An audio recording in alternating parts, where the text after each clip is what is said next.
it. I am your host, Nick Neck, hanging out with you guys tonight. Guys, I'm not exactly sure what direction I want to take this video in tonight. I don't have anything to show off this week, so there's no new unboxings. I don't have any new crap to show off, although I have some stuff on order, and so you'll be seeing some new stuff from me very, very soon. But for right now, I don't have anything, nothing to show off. So I wasn't exactly sure where I wanted to go with this video tonight, but kind of part of me just wanted to have sort of a heart-to-heart a little bit about collecting and this hobby in general, because part of me, like, I'm starting to think now, like, I've been in this game since 1996. I've been an adult collector since I was like 21 years old, about halfway through college, and the Power of the Force 2 Star Wars line came out, and I've been collecting ever since those first red back-carded figures came out.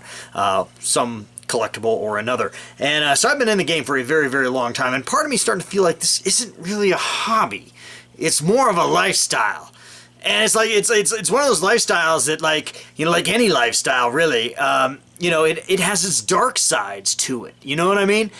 You know, if you were like you and your wife were, you know, in the lifestyle. Now, I can't speak to that. I'm certainly not. The missus wouldn't do that. I've tried. But anyway, no, but I mean, if you're in the lifestyle, you know, eventually, you know, someone's gonna get herpes, right? Well, that's kind of like what collecting is. There's a dark side to all this. And the dark side for me is all the shit I have accumulated over the years. And I'm having issues displaying stuff now as a consequence of that. So tonight, let's just talk a little bit about my struggles with displaying certain kinds of collectibles.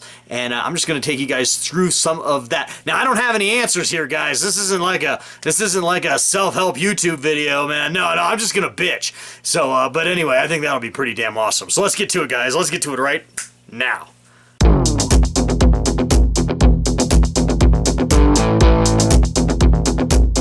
Nick Nack's Plastic Planet.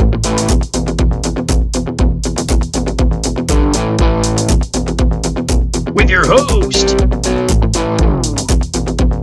it's Nick Nack!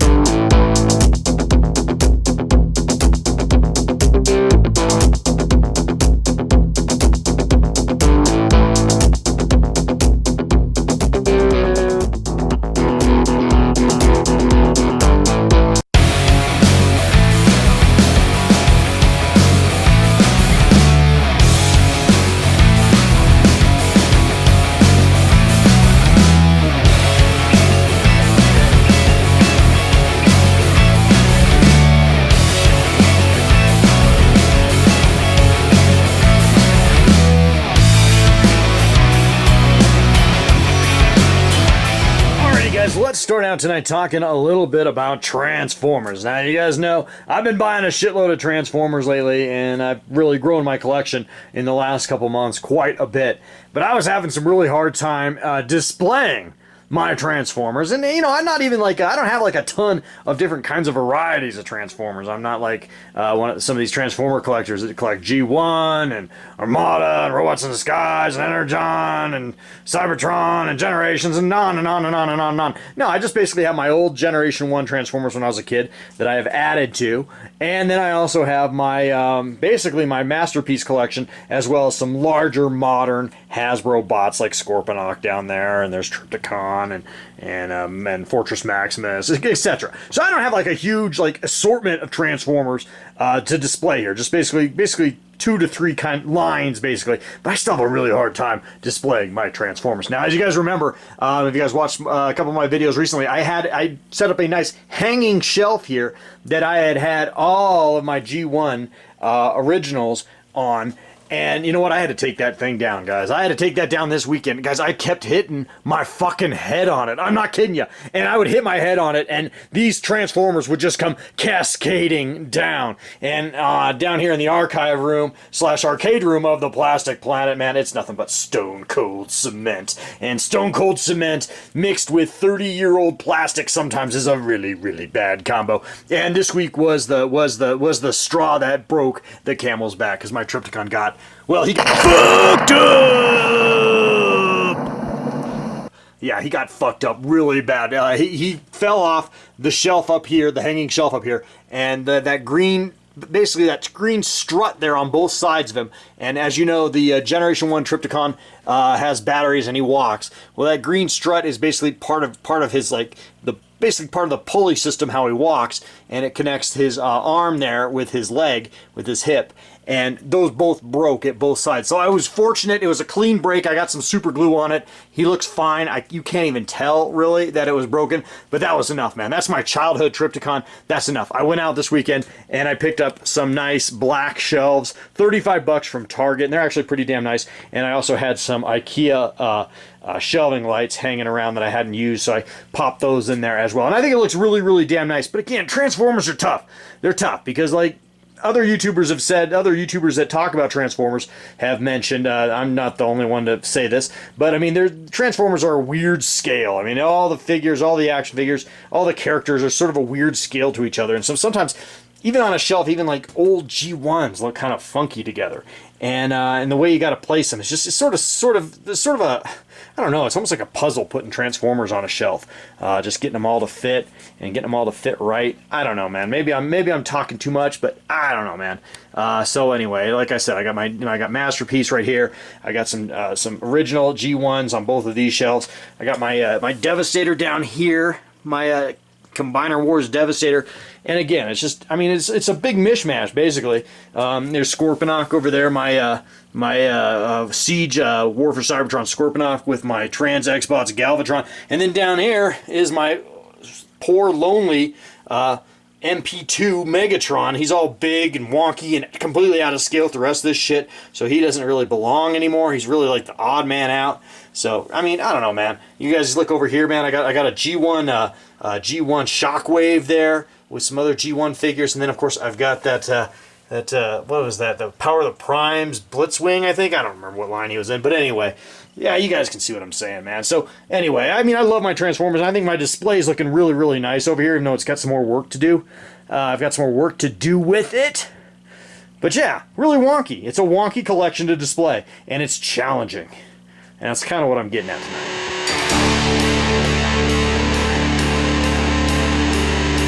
Alright, you guys, check it out. I'm up in the Star Wars section of the Plastic Planet, my entire room that's completely dedicated to a galaxy far, far away.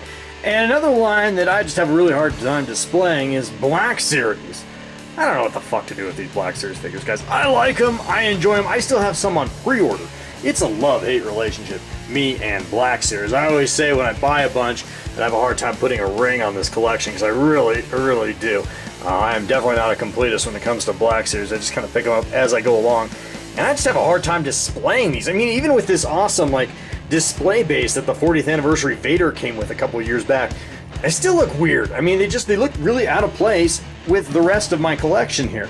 I've got a lot of 1/6 scale in here, obviously, a lot of Hot Toys, a lot of Sideshow. I've even got my Vintage over here.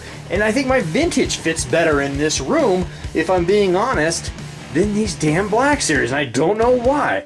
But every time I come in here, I don't know, I had these up for a while, I got these up and kind of enjoyed them, but now they're kind of turning into an eyesore.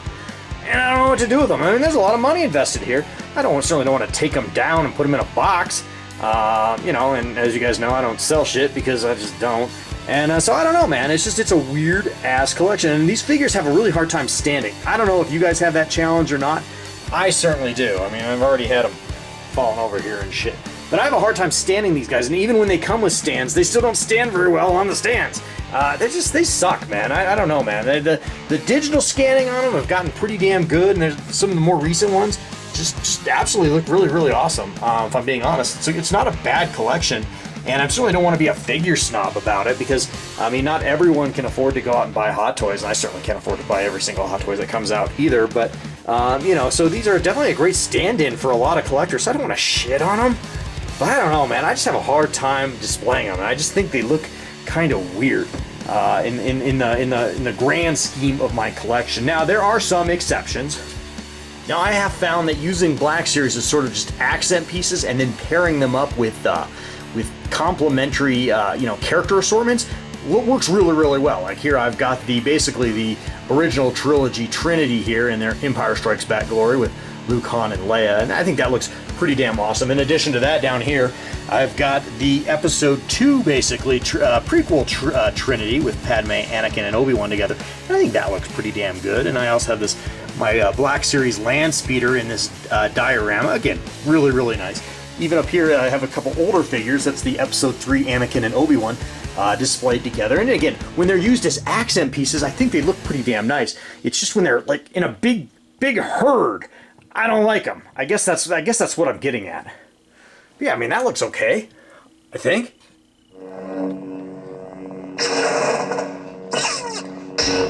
While we're talking Star Wars, let's talk 3 3/4 inch ships. I love 3 3/4 inch ships, man. That's like the heyday of our childhood collecting, was getting your first X-Wing fighter, your first TIE fighter, Darth Vader's TIE fighter back in the day in the old Kenner line. But today, for me, 3 3/4 inch ships are really hard to display, especially in this room up here. Because I don't want to hang ships from the ceiling. I've done that. I still do that downstairs, but up here I don't want to do that. Yet at the same time, I kind of want this up here, but I don't know where to put it. So it's a very awkward piece to display. I mean, some pieces kind of blend in, like the old vintage land speeder there. That looks pretty damn awesome. But again, I don't know what the hell to do with this old Red 5 X-Wing fighter from Power of the Force 2. I don't know what the hell to do with it, even though it looks great. And it's still, even though it's a 20-year-old mold, it still really holds up. Fantastic looking piece, but again, it's just sort of an odd man out in the whole grand scheme of this collection. And don't mind the dust in here; it's a little messy in here. But another thing I have a problem with is like my giant AT-AT. My giant legacy AT-AT. He looks fantastic, but he shouldn't be on the floor like this. I hate putting shit on the floor. Like when you're putting shit on the floor, that means you got a problem. That means you're like a hoarder. And I've got a lot of shit on the floor now. And that's like one of my rules is not to keep stuff on the floor. Yet here we are. I've got my nice, awesome Legacy AT-AT Walker. Now my Legacy Millennium Falcon is kept nicely in this coffee table here. Again, don't mind the dust, guys. Just being real honest tonight. Things are kind of messy here. But yeah, I mean, it looks good. But, you know, I can't get a coffee table for that. So, I mean, that's definitely a display challenge.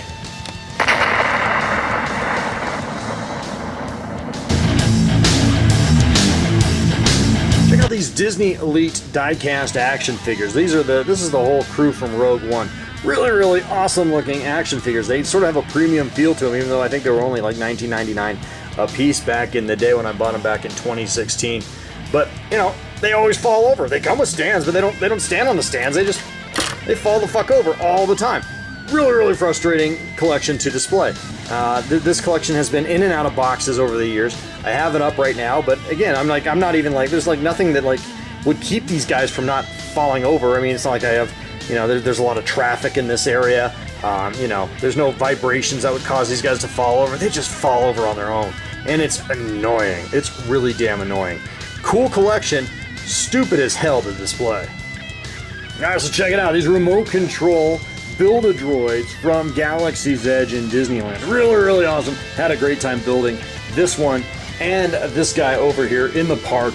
The 2 times I went. Very fortunate to be able to do that kind of thing. That's all my wife, really. But yeah, very fortunate to be able to go to the park and be able to build a droid. So I'm not complaining. I don't want to sound like I'm complaining, but they're hard to display. They just don't look right because they're totally out of scale with everything here. I don't know what to do with them. I don't know if I should put them on a shelf or what. I do have my Build-A-Droid R2-D2 and C-3PO, which weren't technically Build-A-Droids. They just were sold at the Build-A-Droid attraction, and they look great. I've got them on my refrigerator over here. Got them over here with that little hand puppet that I bought at one of the creature shops in Galaxy's Edge. They look great. No complaints there. But those two are just odd men out. I don't know what to do with them. I could put them over here, I guess, but then this would get kind of cluttered. So, I don't know, man. I don't know.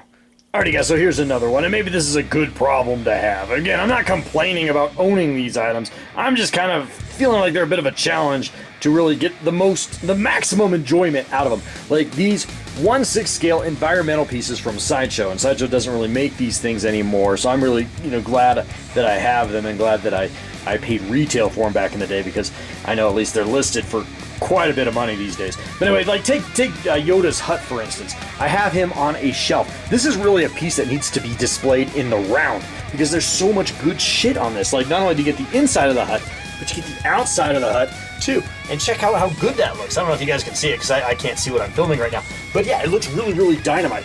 And I wish that I had this in a more of a rounded display so that I could enjoy all of it as opposed to half of it at any given time. The same thing up here. Check this out. This is the Mos Eisley Cantina backdrop I think it was called like Nadoon's Nook or something like that back in the day when it was listed. But anyway, it's basically Han Solo and Greedo there in the corner of the Mos Eisley Cantina. And again, this thing actually has two sides to it, but I can't display both sides. And it's giant. I mean, this is a big piece, and I have it kind of hanging on this shelf a little bit. I've kind of got it situated there on an old Detolf shelf, so it's firmly up there. It's not going to go anywhere. But again, I don't get to enjoy it. I don't get to maximize my enjoyment out of it. I don't get to enjoy the light up features because the button's on the other side, and I certainly can't reach that. So again, this is a display challenge in itself here, this piece, especially these two pieces right here. Very, very much a display challenge. Alrighty, same thing over here with my Jabba the Hutt environmental piece, the Jabba's Palace environmental piece. This thing is, again, another piece that would look really, really fabulous in the round. But displaying things in the round just requires an insane amount of space that most collectors don't have. And I have a lot of space here.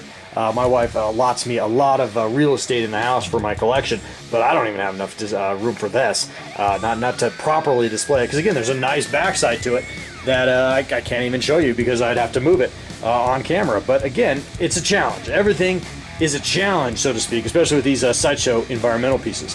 So definitely, I'm not maximizing my enjoyment because I'm not seeing half the damn item that I paid for. Alright, you know what else is really, really hard to display? Well, anything that comes with a fucking tail. I'm serious. Check this out. Alrighty, guys. You guys know I love Godzilla. I really do. And these NECA Godzilla figures are absolutely phenomenal. And I've really enjoyed collecting them at a nice $30 price point at my local Target or Walmart. And they're really fun to collect. But again, it's these damn tails. They just make them problematic to put on shelves. And I have a really terrible display for my Godzillas, and this is one thing that I do want to work on eventually to get a better display for all my Godzillas here, because I got a lot of them. But again, they just look really, really wonky on a shelf because you have to kind of display them, I guess, sort of diagonally, maybe, because you can't really put them face on. I guess with the smaller ones you can, but not with this awesome, what is this, X Plus Godzilla. This is from Godzilla vs. Biollante. This is I paid $160 for him, but I've seen him go for as high as $230. This is a really awesome vinyl import Godzilla piece. Amazing looking Godzilla figure. And again, he just doesn't look right because I basically have him displayed diagonally on this shelf. He really needs his own shelf is what he needs, because he's just kind of getting hidden by these NECA ones, but I still don't have anywhere else to put these NECA ones. Maybe it's a space issue, I guess. But again, they just don't look right on a shelf. They're challenging because of how long they are. I mean, look how long this beast is. I mean, this is a long dude. I mean, look at this tail. This tail just keeps going. It actually is like going past the shelf there. So yeah, he's a difficult guy to display. Again, he like needs his own shelf. This should be his own shelf. I mean, he's like my asshole fish over here. Asshole fish just is a big fish, and he needs his own fish tank. He's the only guy in there. Actually, there might be one other one hiding in there, but I don't know. I see him like a couple times a month he comes out. But you got asshole fish there. He's got his own fish tank. This Godzilla, this X Plus Godzilla is like asshole fish. He just needs his own shelf. Very hard to display. And again, let's keep going about tails. Let's keep talking tails, guys. Look at my dinosaurs. Again, everything's got to be kept at sort of an angle with these dinosaurs. And I think these guys actually look okay. I'm not too worked up about this display. I actually kind of like this display. But again, it's a challenge, especially with these Jurassic World Dino Rivals and Fallen Kingdom collection. It's a challenge. These Brachiosaurs are a challenge. Again, everything kind of has to be kept at an angle. The only exception with that, where it really works for me, is when I built my own dioramas over here, because I basically just gave all this space for these guys, and I think this actually works pretty well. But again, tails are a problem. Anything that's long, displaying a long action figure is a problem. Look at my giant super colossal T-Rex.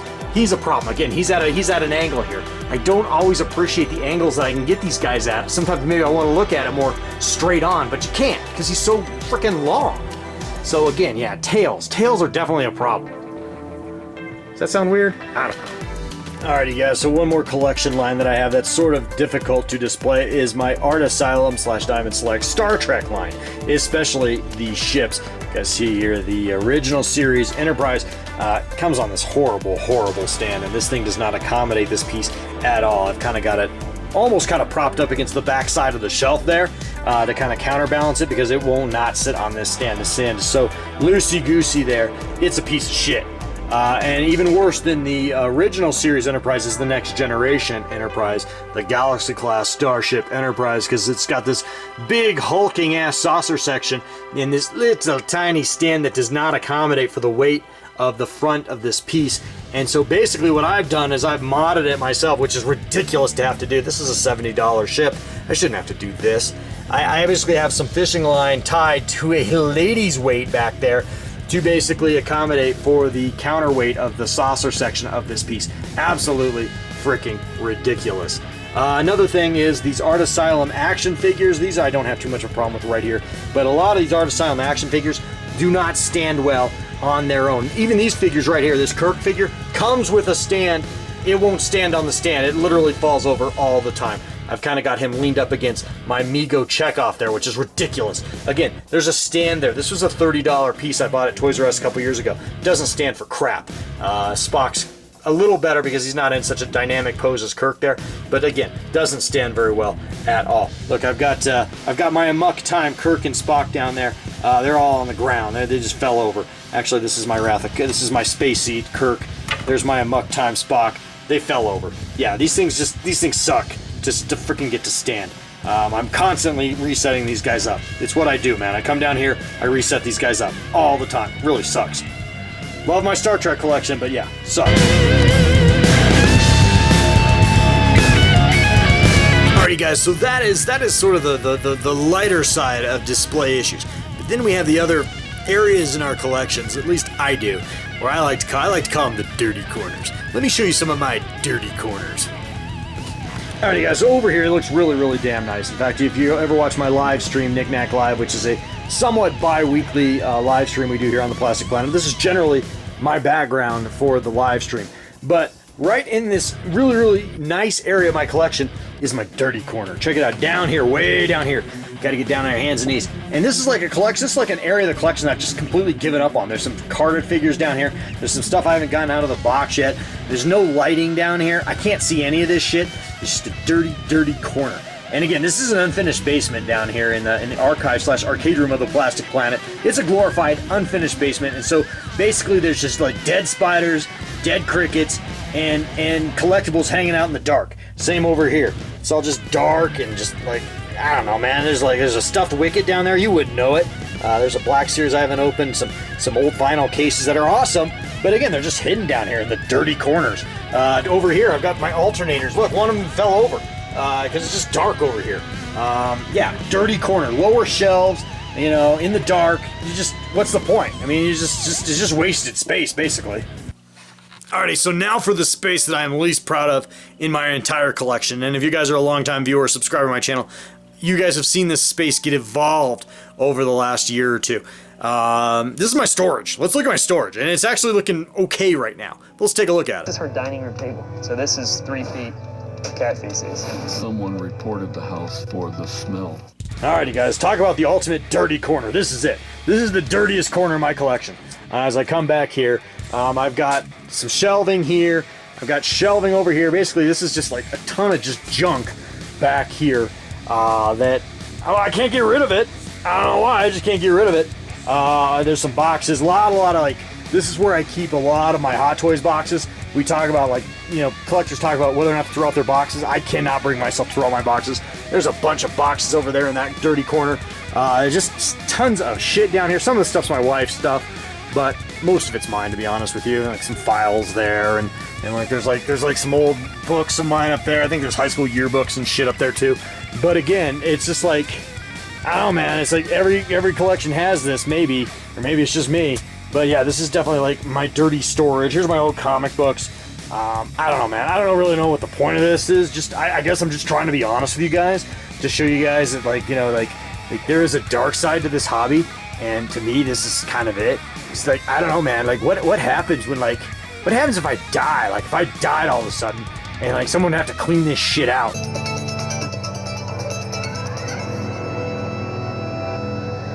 That'd be daunting, man. That'd be some daunting ass shit. Yeah, that would suck. I don't know, man. It's like things I think about, you know, like 3 a.m. You know, keeps me up. Seriously.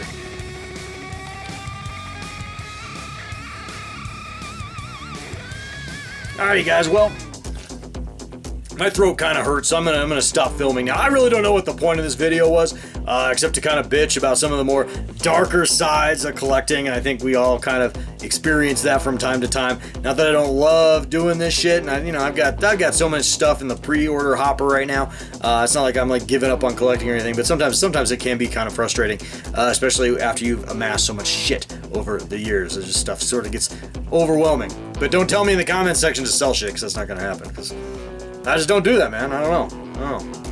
Anyway, guys. Well, like I said, guys, that is going to wrap up this edition of the Plastic Planet. Thanks so much for listening to me tonight. This was sort of therapeutic, and maybe it was therapeutic for you guys as well. I'd love to hear some of your display challenges in the comment section below. That would be awesome. But yeah, like I said, that's going to wrap things up here on the Plastic Planet. Please like, share, comment. Please subscribe to the channel. God damn. We're almost at 1,000 subscribers, guys, and I've been trying to get to that for like 3 years. Yeah, this channel grows real slow. Real slow. It's like a turtle, though. It's like a little turtle. It's gonna win the race. Slow and steady, baby. Slow and steady. Yeah, so please do subscribe. Really would appreciate that. Anyway, guys, like I said, it's gonna wrap things up here on the Plastic Planet. And like I always like to say, guys, life is also very, very, very short, guys, so get out there and fill it. Fill it with some plastic shit. Plastic crap. Yeah. All right, guys, later. Love ya. Bye.